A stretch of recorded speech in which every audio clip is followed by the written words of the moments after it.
Hills. And this was the place where he actually started living and learning. He has been maintaining birdwatching notes since then and is now an avid user and reviewer on eBird. For his PhD in public health, Dr. Prashant NS studied healthcare organization and management. And after he completed his studies in medicine, he went on to work in an NGO in these hills. He then worked in primary healthcare centers in Karnataka and Arunachal Pradesh. He is very passionate about wildlife, more so about birds. Look at his shirt, it speaks for this statement. And that drives his work in BR Hills. One of the places where you can read about his passion and his work is his blog, dogtray.com. Prashant is an editor on Wikipedia, and he also helps organize workshops to promote others to contribute content to it. He strongly believes that the bridge between the amateur and the expert is Wikipedia. Another kind of bridge is the avifaunal bridge between Eastern and Western Ghats, and that is Biligiri Ranganbetta, to tell us about the birds of these hills, an intersection of biology, anthropology, and geography. Over to Dr. Prashant. Thank you, Sugandhi. I hope I'm audible. Maybe I'll remove the... I hope I'm audible.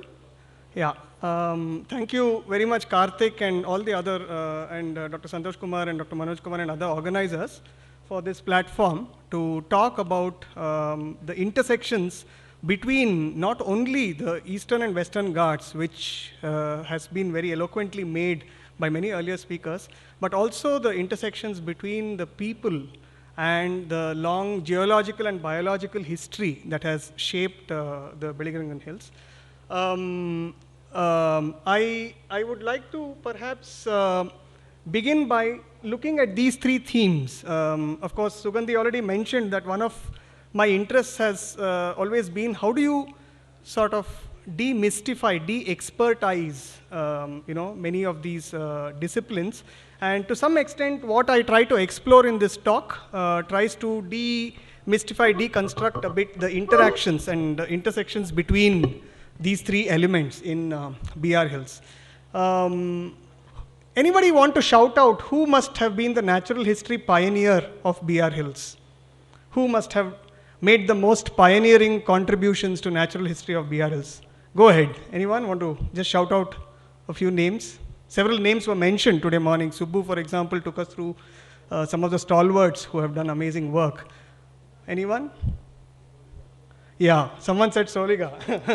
Like Samira's talk eloquently puts out, what's extremely important while we celebrate the white naturalists who have done path-breaking work about birds, not only of BR Hills, but of the country and several other colonized landscapes.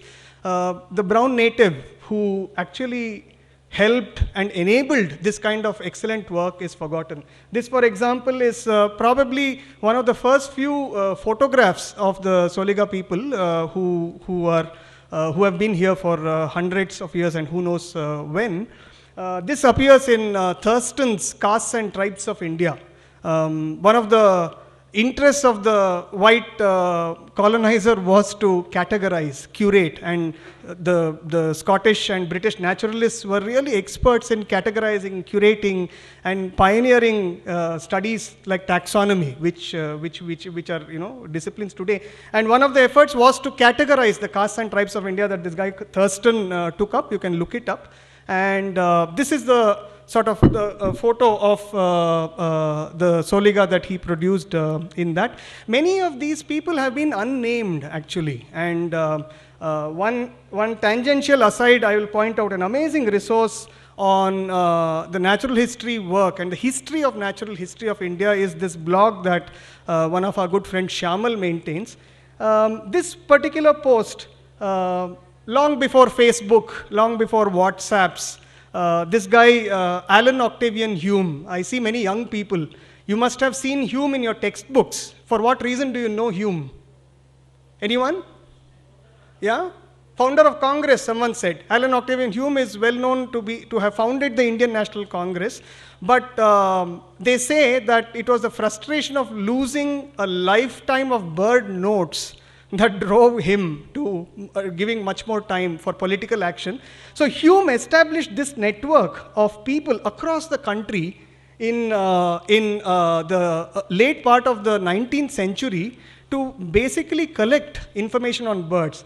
All that mapping has been done by Shyamal by putting together carefully a lot of the database. But what's amazing is that each of these people represented on this map were typically working with a huge number of what they called natives, who would be the people who would sort of help this endeavor of natural history. One example, anybody want to tell me, this is the notes from a naturalist who named a bird that is found very much in BR Hills. This is what he said. I named this new species after my old and attached servant Muttu, to whose patient perseverance and hunting skill I owe so many of my best birds. This one, and Muttu is one among the few lucky ones who got named. There must have been so many Muttus among not only the Soliga people, but several other people who have not been named. These are names that history doesn't record. Anyone? Shout out a guess. This is a bird seen in BR Hills. This is Musky Kappa muttui, after whom Layard named this in Sri Lanka, in Jaffna. So I put this slide just to remember that even though a lot of the natural history pioneers were white, the people who enabled it invariably were local people who had a great sense of knowledge. And many of you birders will know, brown-breasted flycatcher is not particularly a very difficult bird to come across. And Layard got it first time through Muttu. Subbu mentioned in his talk about EPG as having been one of the visitors at Honumeti. In my days, in the 90s when I took on to wildlife when I was a student in Mysore Medical College, one of my senior colleagues gave me this book, Wildlife of India by EPG. I don't know whether it is still a popular book among younger people, but unfortunately EPG doesn't mention the name, but he calls it these amazing hills near Mysore. And on page number 1 or 2, he starts out his story of wildlife of India with BR Hills. Of course, he visits Morris and he talks briefly about what they did together. So the initial piece which I'll try and bring together is to say that the people behind these birds themselves have their own complex histories. And one of the inquiries as birders that we can get into is also to try and understand who are the people who did some of this work on birds and what were their stories. These are some screenshots of papers that have happened post-independence about BR Hills. Something that you never probably see today, vultures feeding at night. A very short note that Morris wrote in the Journal of the Bombay Natural History Society in 1935. I think, 8 to 11 p.m. he saw a huge congregation of vultures. That paper there was one of the first efforts at systematically documenting birds of BR Hills by Arvind and others. And of course, Karthikeyan's record of the yellow-throated bulbul was the first record in, I think, published literature about its existence in BR Hills. And we'll come back to that. I have generously devoted more real estate for my own paper, which happened with another birdwatcher, Umesh, in 2005. At the time, I was a doctor in VGKK, and we tried to systematically put together and see which are the birds that we can add, which have not been reported before by English-speaking people, basically, because these are birds that the Soliga would have seen for hundreds of years before we named them. These are some of the beautiful birds. None of these photographs are from BR Hills. I have taken these good photos from elsewhere. Something to look out for particularly is the grey-headed bulbul, and the blue-throated flycatcher is winter. At the time, I still remember I had taken a photo of this bird which I couldn't identify to Karthik, Shyamal, and many others in Bangalore and Koshis. We sat together with a video, and that's the Tickle's thrush. And the last 10 years, I think Tickle's thrush have been being reported from a lot of places from where they were not reported before, probably were not being observed earlier. In Bidar also, yeah. So Tickle's thrush is, now it's winter, you can look out for Tickle's thrush and perhaps any other thrushes also. This is the kind of maintaining of checklists that we used to do between 2005 to 2015. I discontinued this. because eBird came. And for many of the younger people, I'm really plugging in eBird. eBird is this amazing platform where birders get together, we curate our observations together, and we help improve the knowledge of birds.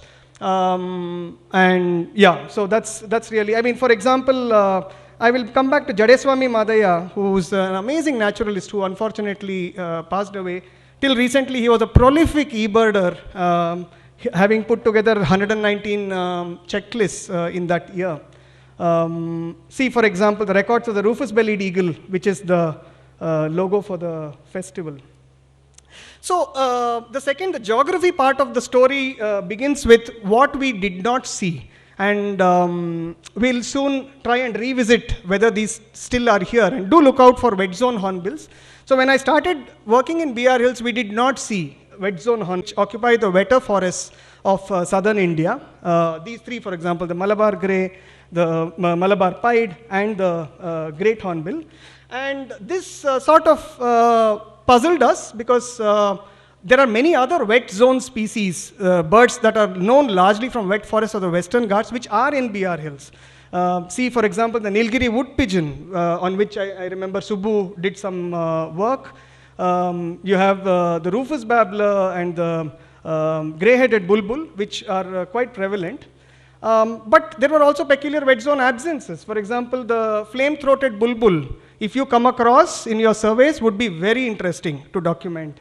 Or the white-bellied woodpecker, which I don't know, might exist, but we have not yet documented. I know that in Kegudi Jungle Lodges, there's a photo of a white-bellied woodpecker. I've tried to trace its provenance, but I don't think it's local, but yeah.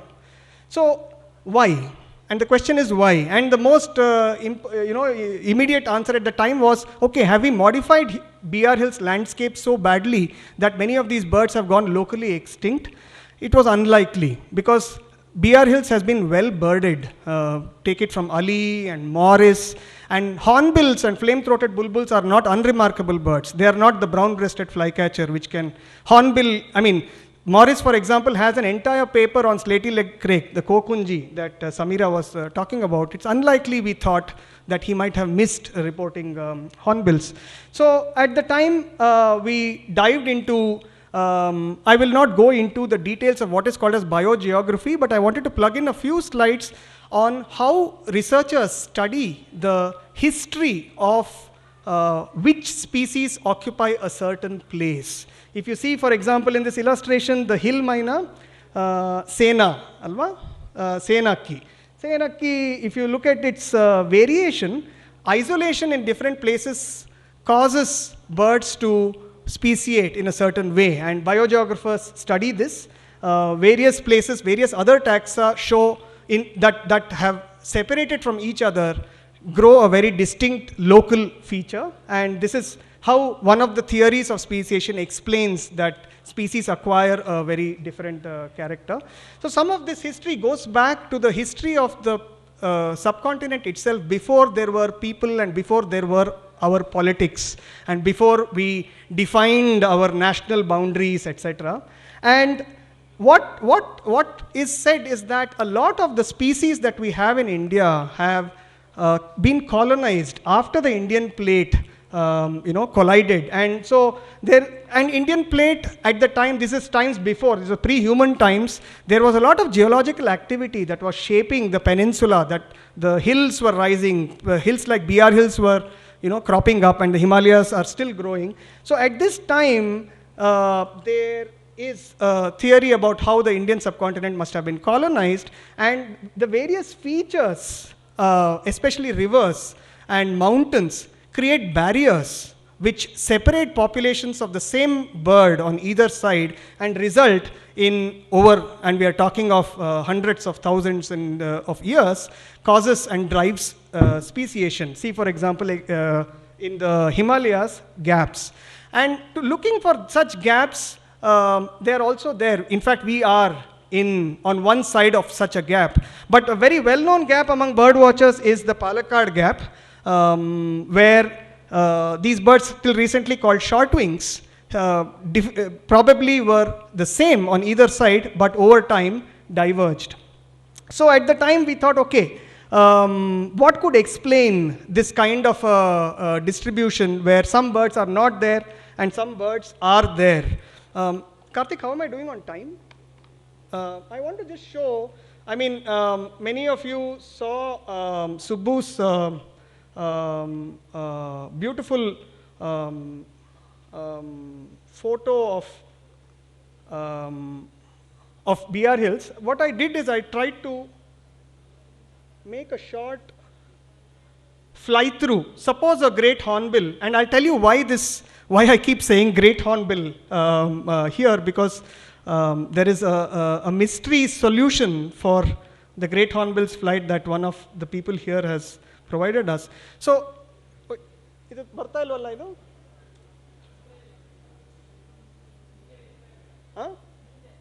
Correct, but illi irodu alli barta illa. Tirga HDMI connect ಮಾಡಿ. Anyway, maybe it won't work, and in which case I'll ನೋಡಿ ಅವ್ರದಂದ್ರೆ ನಂದೇ ಇದು. It's okay. So basically, if you go to Google Earth and look at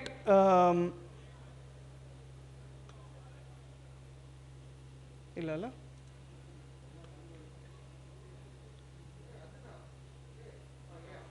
ಬರ್ತಾ ಇದೆ. Okay.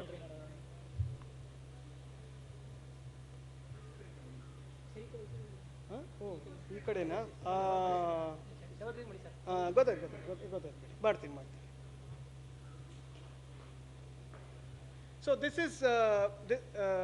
is basically if you imagine that you are like a hornbill, that's really the BR Hills, and that's where we are. This is the northern part of the BR Hills Tiger Reserve, and that's the road which goes to Kegudi, just to locate yourself.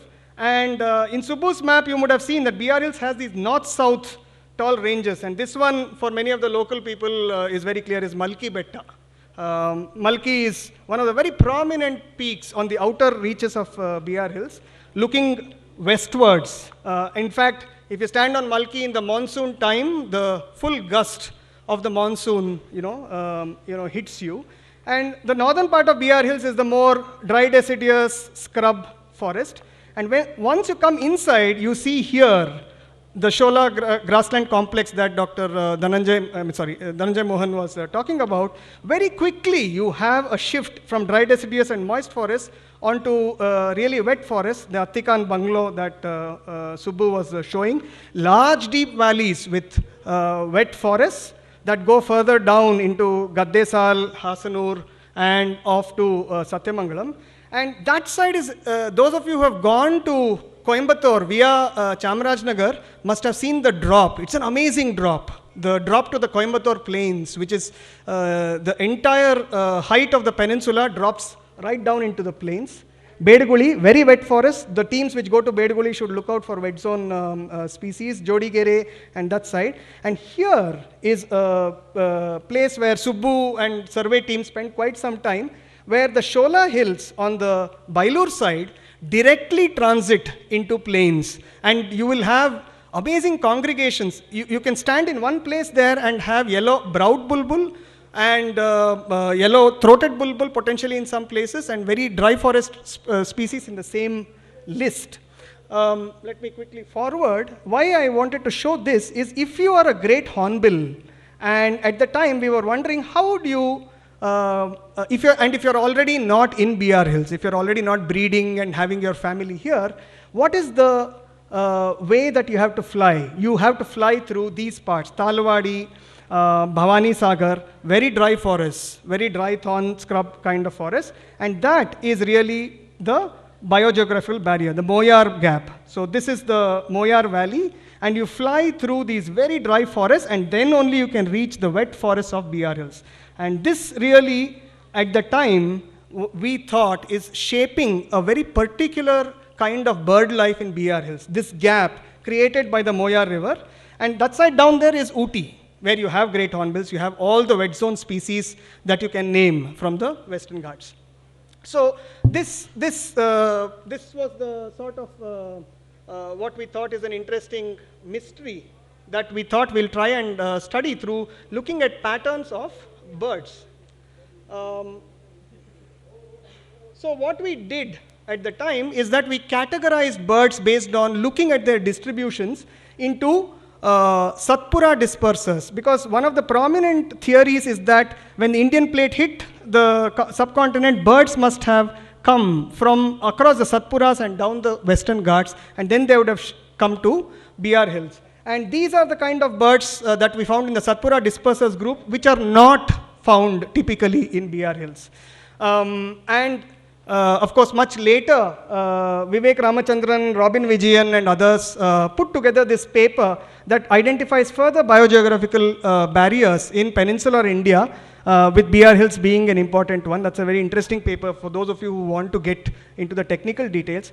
But if you see the Eastern Ghats and Satpura dispersers, you see this kind of pattern. Many of these birds have this kind of pattern. What is shown there is the eBird distribution map of the bar-winged flycatcher shrike. Many of these birds have this kind of pattern. You have the Malabar whistling thrush, in fact, the same eBird photo that Samira used, the blue-bearded bee-eater, Kano-kattale, black eagle. This is the crested goshawk, and the brown wood owl, and the drongo cuckoo over there. Drongo cuckoo, for those of you, is an interesting bird. A cuckoo that mimics a drongo. Quite difficult to come by, but an amazing bird to watch. The Eastern Ghats dispersers are all there. That's the pattern we found. So things like the hanging parrot, the bronze drongo, and the speckled piculet, beautiful bird to look out for those of you who go into Dotsampige, Bedguli, moisture areas. So this is Humayun Abdul Ali propounded that the Eastern Ghats must have been the route through which they decolonized. Through which they colonized the subcontinent. So I'll skip this. So over the years, and we are not talking of 20 years and 30 years. We are talking now of 50,000, 100,000, 200,000, 300,000 years pre-human, before we colonized this place at all. So there were several times of ice ages, times when the entire continent was covered in ice. These were times where probably areas like Bedguli, Jodigere, Mullayangiri, etc. were refugia. Places where birds continued to thrive and survive. And once the ice receded, and you've all seen the famous movie Ice Age, so these refugia must have repopulated these landscapes. And what you have is some of these refugia survive. For example, the previous bird festival in Nandi Hills has what is probably a relict population of Nilgiri wood pigeons. Subbu has done some work on that. And these wood pigeons in Nandi Hills will probably never meet another population of Nilgiri wood pigeons. I doubt wood pigeons exchange between Bear Hills and Nandi Hills. That was probably a refugium where they have continued to thrive, and that's why these habitats are so important to conserve. So this is a gist of a paper that we tried to put together based on the hornbill absence in Bear Hills. We made an entire story of how Bear Hills the absence of the great hornbill in Bear Hills could explain so much. I think that's where the anthropology a bit hits back, in science, many of these very amazing stories, very neat stories get pulled down. And one such thing happened when one of Samira's colleagues, Jadeswamy, saw a great hornbill. And Samira writes about it. I invite you to look at this blog. And that's why I think she must have put the discovery. It must have always been there, was her contention. And Jadeswamy saw what the Soligas, Samira informs me, they call Doddanare. And I think very few of them probably remember this, because this is not a very common sight in Bear Hills. Even though Jadeswamy saw and Samira reported it, I contend that it's not a very common sight to see great hornbills. So what is happening then? Have great hornbills often been visiting? Have they been traveling across that gap that scientists have put up? Sorry?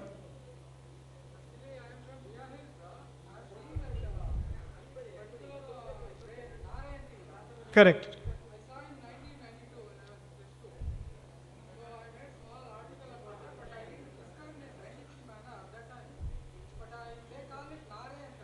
Correct. Mm-hmm.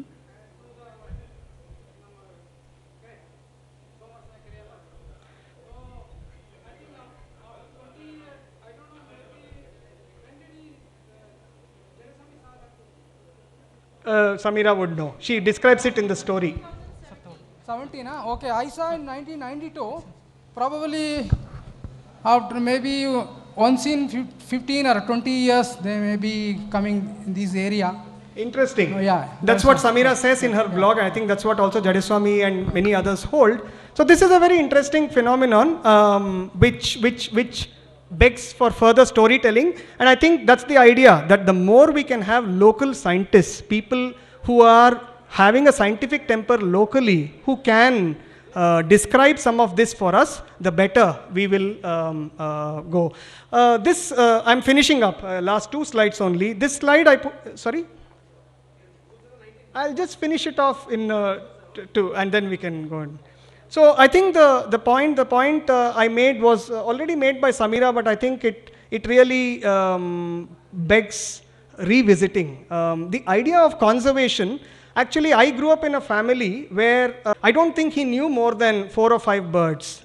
He was an amazing person. He didn't know more than 4 or 5 birds. My father probably knows 10 birds. So we come from a family where for generations we lost this touch. And here are families that have this touch and who can tell you 50, 60 names of birds. They can tell you stories about them. But the irony of this is that we need to teach them in English. We need to, we have, conservation education strategies which think like us. And I think we need to really flip this model. We need to think of a paradigm of conservation education that learns from them and interprets it for us in a way that we can all, we can all really carry forward. And this is really a huge challenge, because a lot of knowledge, Samira touched upon the idea of knowledge systems. And this is extremely important, because the knowledge systems that I am presenting today in my slides are on the top of the iceberg. This is explicit knowledge. And Shamal has this wonderful blog post I would invite you to see. The bulk of knowledge out there is tacit knowledge, knowledge that cannot be put together in elegant presentations this way. And tacit knowledge is transmitted orally, it is transmitted through knowledge communities, it is transmitted through apprenticeship, it's transmitted through companionship and relationships. And this is really the challenge for, not only for the forest department, but for all of us. How much of the amazing knowledge that Samira and Samira introduced us, and that to the Soliga elderly have, will survive to the coming days. I want to particularly dedicate this talk to an amazing Soliga naturalist, Jadeswamy. Jadeswamy was an e-birder. He adopted technology very quickly. Many of the local people here knew Jadeswamy well. He has some of the highest number of checklists for BR Hills in the e-bird hotspot. And that was his last message to me. A day before he died, he had an acute severe asthma attack. And and please confirm if yellow-throated bulbul is seen near the forest IB. I invite those of you who are birding around the BRT area to confirm and locate the yellow-throated bulbul. It's very likely there. With that, I'll end. Thank you.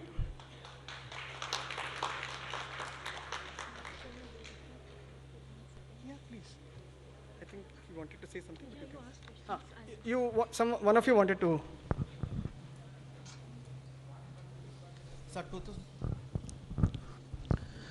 Hello. Sir, 2019 we have spotted Great hornbill. headed hornbill, sir. Sorry? Great headed hornbill. Okay, great hornbill. Yes, sir.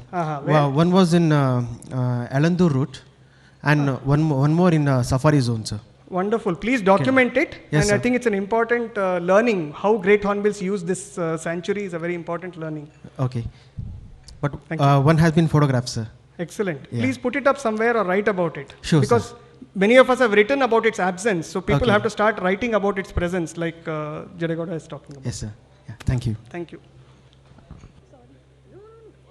This is Madhe Gaudru. He's a watcher with the forest department, and he has seen a nest of the great hornbill when he was a child, and he'll just share his experience. ನಾವು ದೊಡ್ಡ ನಾರೆ ಅಂತ ಇರ್ತದೆ ಹಳದಿ ಕೊಕ್ಕು ದೊಡ್ಡ ನಾರೆ ಅಂತೀವಿ ಅದನ್ನು ನಾವು ಅದು ಕಾಡಲ್ಲಿ ಮರದ ಪೊಟ್ಟೆಯೊಳಗೆ ಮರಿ ಮಾಡ್ತಾಯಿದ್ದೀನಿ. ಮರಿ ಗೂಡು ಒಳಗಡೆ ಸೇರಿಸ್ಬಿಟ್ಟು ಅದು ಮರಿ ಮಾಡುವಾಗ ಆಗ ಗಂಡು ಪಕ್ಷಿನ ಒಳಗಡೆ ಕೂಡ್ಬಿಟ್ಟು ಹೆಣ್ಣು ಪಕ್ಷಿ ಆಹಾರ ತಂದು ಕೊಡ್ತದೆ ಅದಕ್ಕೆ. ಅದೆಲ್ಲ ತಪ್ಪೆ ತಂದು ಎಲ್ಲ ಕವರ್ ಮಾಡಿ ಬರೀ ಆಹಾರಕ್ಕೆ ಮಾತ್ರ ಕಂಡು ಇರ್ತದೆ. ಈ ಥರದಲ್ಲೆಲ್ಲ ನಾವು ನೋಡಿದ್ದೀವಿ. ನಾವು ಸುಮಾರು ಒಂದು 15 ವರ್ಷ ಆಗಿದೆ ಅದನ್ನು ನೋಡಿ. ಆ ಥರ ನೋಡಿ ಕಾಡಲ್ಲಿ ನೋಡಿದ್ದೀವಿ ಸರ್ ನಾವು. ಅದು ನೇರಳೆ ಮರ ಕೊಟ್ಟರೆ ಹಾಂ ಸರಿ ಆಯಿತು. If people like Madegowda could, or if our information, if our journals and sharing platforms were friendly for this kind of knowledge, then we would have been, in a better place. I think that's the most important takeaway for us. So, thank you.